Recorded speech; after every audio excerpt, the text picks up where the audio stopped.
Noong November 3, 1994 sa Japanese port city ng Yokohama, natagpuan ng isang misteryosong plastic bag na palutang-lutang sa bandang daungan. Nang buksan at tignan ng laman, ay kinilabutan sila sa kanilang nakita. Ang Japanese port city ng Yokohama kung saan natagpuan ng bag ay nasa kanluran ng Tokyo. 20 milya ang layo nito sa syudad. Malaki at napakabigat ng natagpuang plastic bag na maihahalin tulad sa isang sako. Nakatali ang bag sa malaking bato para lumubog ito sa kailaliman ng tubig. Ang mga nakakita ay agad itong inireport sa mga otoridad. Maya-maya ay dumating na ang mga Japanese Coast Guard. Nang siyasatin ang bag ay kinilabutan sila sa kanilang nakita. Natagpuan sa loob ng bag ang mga labi ng isang babae. Subalit hindi dito matatapos ang trahedyang tumambad sa mga residente ng naturang lugar. Masusundan pa ito ng mga nakapangingilabot na pangyayari na matutuklasan nila sa mga susunod na araw. Sa loob ng 8 araw matapos matuklasan ng bag, sinisid ng mga divers ang daungan at 2 plastic bag pa ang natagpuan nila. Hindi sila makapaniwala sa laman ng 2 bag. Ang mga bag ay naglalaman ng 2 pang mga tao na ang mga edad ay hindi hihigit sa 2 taong gulang. Ang mga taong natagpuan sa iisang lugar ay pinaniniwalaang may kaugnayan sa isa't isa at malamang ay iisang tao lamang ang mastermind sa kalunos-lunos na sinapit ng 3. Sino kaya ang mga taong natagpuan sa loob ng bag? Ang babae na unang natagpuan sa plastic ay nagngangalang Eiko, 31 years old. Isa siyang residente ng Tsukuba na 30 miles ang layo sa hilaga ng Tokyo. Ang 2 pang mga labi na natagpuan ay mga anak ni Eiko na 2 taong gulang na babae at sanggol na lalaki. Sa una pa lamang ay may pinaghihinalaan agad ang mga otoridad na primary suspect. Ilang araw bago matagpuan ang wala ng buhay na labi ni Eiko, nag-file ng report ang asawa niya tungkol sa pagkawala niya at ng kanilang mga anak. Ang asawa ni Eiko na siya ring ama ng 2 paslit ay ang 29-year-old na si Dr. Iwao Nomoto. Lubos niyang ikinagulat nang mabalitaan niya ang sinapit ng kanyang mag-iina.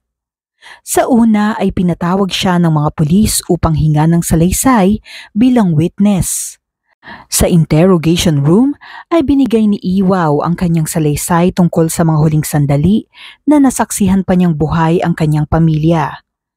Subalit habang nasa interview ay may bagay na tumawag sa kanilang atensyon. Napansin nila ang mga sugat at galos sa bandang pulso ng doktor na tila sariwa pa at hindi pa tuluyang naghihilom. Para hindi mahalata ng doktor ang kanilang paghihinala, pasimple nilang tinanong sa kanya kung napano ang mga sugat sa kanyang pulso. Sagot naman ng doktor ay nakuha niya ito sa isang aso. Agad nagsuspecha ang mga otoridad subalit kailangan pa nila ng sapat na ebidensya na magpapatunay na may kinalaman si Iwao sa sinapit ng sarili niyang pamilya. Naging laman ng mga pahayagan at balita sa TV ang trahedyang sinapit ng mag-iina. Lubos ang pagkagimbal ng buong bansa sa kumalat na balita. Subalit sa panahong yun, ang detalye ng pribadong buhay ni Eiko ay nagsimulang maungkat. May mga chismis na kumalat na si Eiko ay nagtrabaho sa mga club at mahilig sa mararangyang kagamitan sa kabila ng financial problems na nararanasan ng pamilya. Dahil sa mga kumakalat na chismis ay naging masamang asawa at ina ang kanyang imahe sa publiko. Sa pagsulong ng investigasyon, habang nagsisiyasat sa mga personal na gamit ni Eiko, ay natuklasan nila ang kanyang diary. Sa diary, inilalahad ang problemadong relasyon ni Eiko at kanyang asawa. Natuklasan din ng mga investigador na ang dahilan ng pagkasira ng pagsasama ng mag-asawa ay ang pagtataksil ni Dr. Iwao Nomoto. Ito ang maaring naging motibo ng doktor para tapusin ang kanyang pamilya. Dahil sa mga detalye na natuklasan sa diary, muling ipinatawag ng mga otoridad si Iwaw Nomoto, pero sa pagkakataong ito ay isa na siyang suspect. Nagawa man niyang makalusot nung una, ngayon ay di siya makakalusot dahil sa mga nakalap na ebidensya. Sa CCTV footage malapit sa lugar kung saan natagpuan ang mga labi ni Eiko, nahagip ang sasakyan at ang plate number nito. Ang sasakyan ay natukoy na pagmamay-ari ni Dr. Iwaw Nomoto. Umamin siya sa krimen na kanyang nagawa noong November 25, 3 linggo matapos matuklasan ang labi ni Eiko. Paano humantong sa trahedya ang kanilang pagsasama? Si Dr. Iwaw Nomoto ay lumaki sa probinsya ng Ibaraki Prefecture kung saan naging mahusay siyang mag-aaral.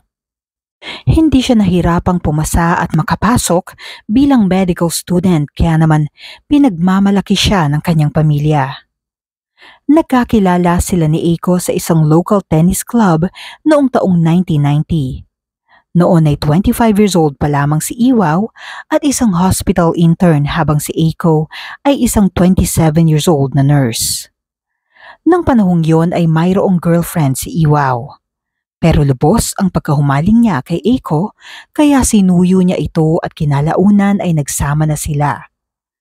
Nabuntis niya si Eiko pero patuloy pa rin ang relasyon ni Iwaw sa nauna niyang girlfriend. Kinalaunan ay napilitan siyang hiwalayan ng girlfriend para pakasalan si Eiko at panindigan ang pagiging ama sa paparating nilang anak. Natanggap si Iwaw sa isang malaking ospital. Kumikita siya ng $150,000 kada taon. Bagamat may kalakihan ng kita, hirap pa rin si Iwaw dahil sa pagbabayad ng mga utang, buwan-buwan, dulot ng mga investments na di masyadong pinag-isipan. Bumili siya ng 3 apartment sa Kobe at Osaka area na may malalaking interes. Nalaman ni Eiko ang pinagdaraanan ng asawa kaya naman dinamayan niya ito at tinulungang mag-isip ng paraan. Kumuha siya ng isa pang trabaho pandagdag kita habang nag-aalaga ng bata. Sa umaga ay nagtatrabaho siya bilang nursing assistant. Sa gabi naman ay sumasideline siya bilang karaoke hostess. Bagamat mahirap ay wala na siyang naiisip na iba pang paraan para matulungan ang asawa na itaguyod ang pamilya. Pero isang araw ay gumuho ang mundo ni Eiko. Natuklasan niya ang tunay na dahilan kung bakit nabaon sa utang ang kanyang asawa. Nagkaroon ng mga komplikadong relasyon si Iwaw bago niya pakasalan si Eiko. Nadiskubre niya ang panloloko sa kanya ng asawa. Nagkaroon ng relasyon si Iwaw sa iba't ibang nurse sa ospital kahit nagsasama na sila bilang mag-asawa. Binigay pa niya ang susi ng dormitoryo sa isa sa mga kalaguyang nurse bilang tagpuan nila. At ang masaklap pa niyan ay ang binabayaran niyang apartment ay iniregalo niya sa isa sa kanyang mga kabit. Matinding galit at sama ng loob ang naramdaman ni Eiko dahil sa kanyang mga nalaman. Maging ang paghihirap at sakripisyo niya ay nabaliwala. Dahil dito ay nagsimula ang sunod-sunod na away at pagtatalo ng mag-asawa. Kinalaunan ay nagdesisyon si Eiko na makipag-divorce sa asawa at nagdedemand siya ng settlement sa halagang $1 million. Bukod pa dito ay ang child support na $10,000 kada buwan. Nakiusap si Iwaw kay Eiko na wag nang maghiwalay at nangakong di na niya lolokohin muli ang asawa. Pumayag si Eiko at binigyan siya ng isa pang pagkakataon. Subalit sa kabila ng ipinangako sa asawa ay wala pa ring pagbabago kay Iwaw. Nang ipanganak ang pangalawang anak nila ay patuloy pa rin ang panluloko ni Iwaw. Nais pa ring maisalba ni Eiko ang kanilang pagsasama kaya naman naghain siya ng kondisyon na pinapayagan niyang mambabae si Iwaw kung maipapangako niya na mananatili lang siya sa bahay kapag gabi at ang weekends naman ay para lamang sa pamilya. Isa pang kondisyon ay dapat niyang ibigay ang kaparehas na pagmamahal kay Eiko tulad ng pagmamahal na ibinibigay niya sa kanyang mga kalaguyo. Sa kabila ng konsiderasyong ibinibigay ng kanyang may bahay, ay wala pa ring pakundangan sa panloloko si Iwaw. Dahil dito ay naubos na ang pasensya ni Eiko. Tinigil na niya ang pagtulong kay Iwaw sa pagbabayad ng utang. Nilaan na lamang niya ang pera sa kanyang sariling luho at pangangailangan ng mga anak. Ayon kay Iwaw, tinapos niya ang buhay ng buong pamilya noong October 29. Alas 5 ng umaga ng araw na yon ay muling nagtatalo ang dalawa dahil na naman sa pambababae ni Iwaw. Naging mainit ang kanilang pagtatalo na nagresulta kay Eiko para pumunta sa kusina at dumampot ng kutsilyo. Pinalibutan din niya ng lubid ang kanyang leeg. Dahil pagod na siya sa panloloko ni Iwaw ay nagbanta siyang wawakasan ang sariling buhay. Puno ng puot, sinabi niya kay Iwaw na sisiguraduhin niyang malalaman ng lahat ng tao sa ospital ang mga panlolokong ginawa niya kay Eiko.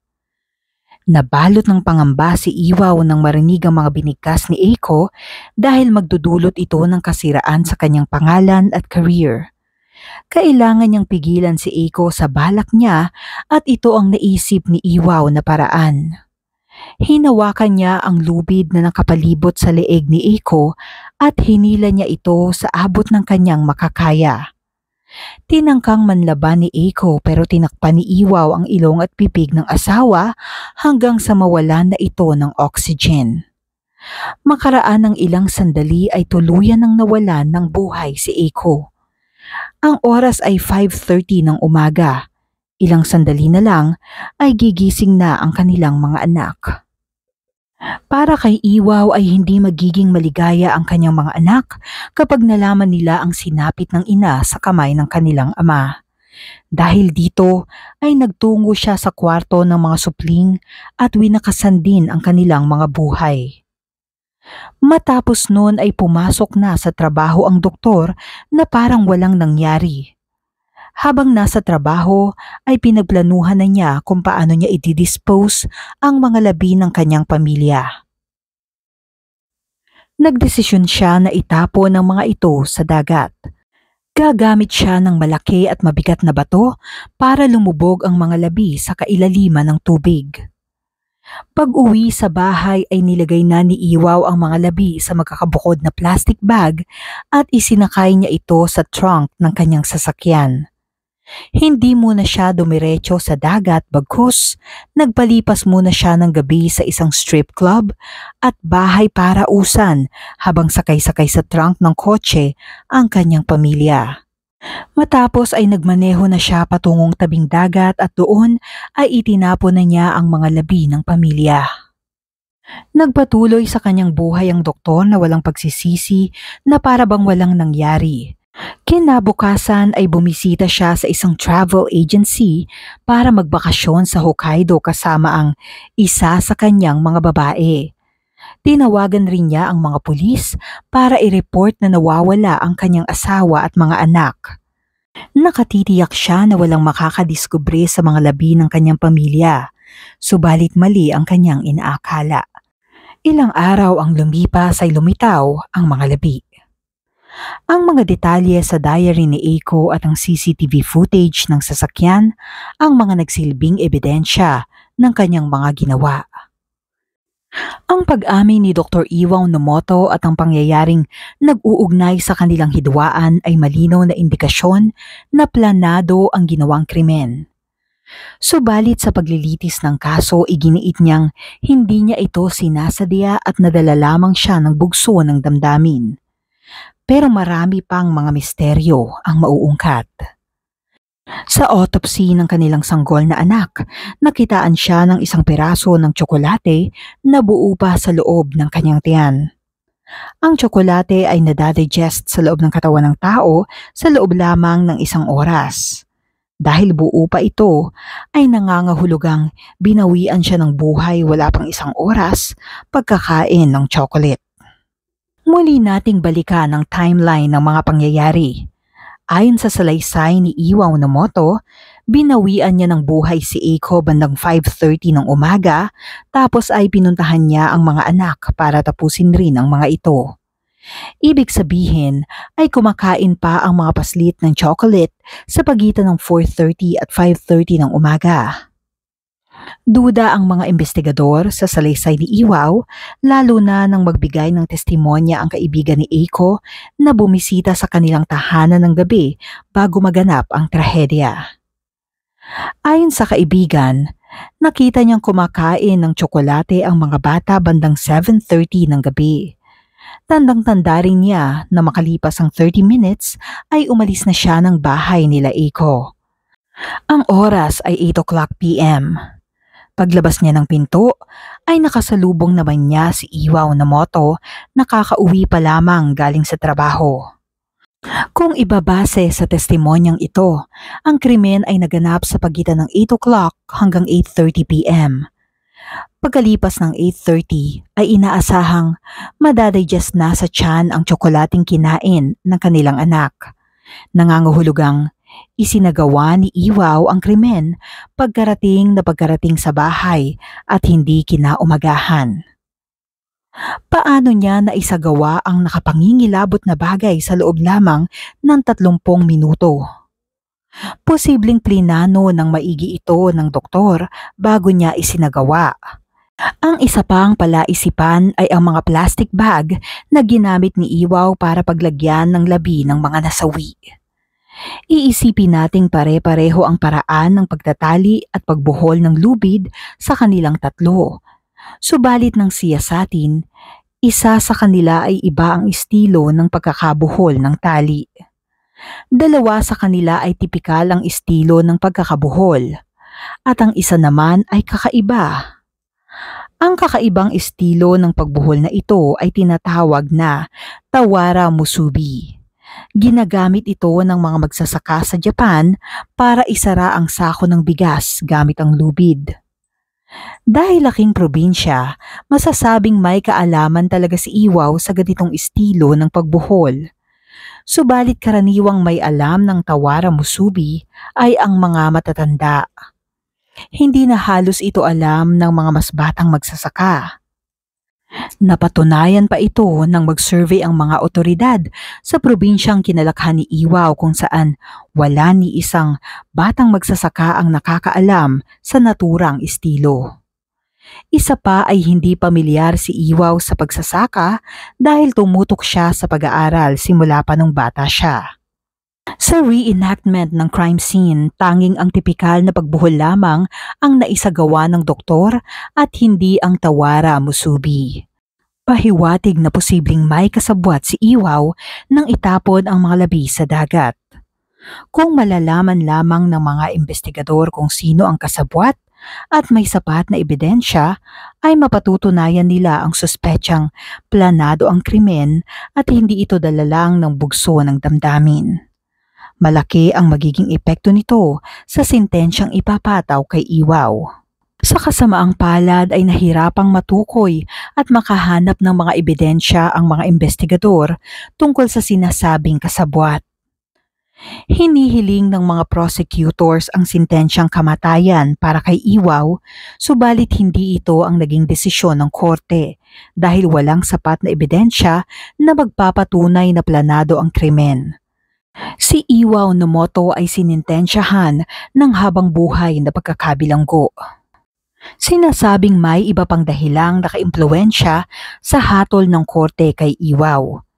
Isa dito ang testimonya ng mga kaibigan, kasamahan sa trabaho at maging mga pasyente ni Iwaw na pabor sa kanya. Ayon sa kanila, ang doktor ay isang mabait at magalang na tao. Nakatanggap din ang korte ng humigit kumulang 3,000 petisyon para sa mas mababang sintensya kay Iwaw. Umapila si Iwaw sa desisyon ng korte. Ang kanyang apela ay ipinasa sa Tokyo High Court. Nanindigan ng korte sa hatol na habang buhay na pagkakabilanggo. Nakakalungkot na ang taong dapat sana ay magpoprotekta sa mag-iina ang siya pang marahas na tumapos ng kanilang buhay, masunod lamang ang tawag ng tukso.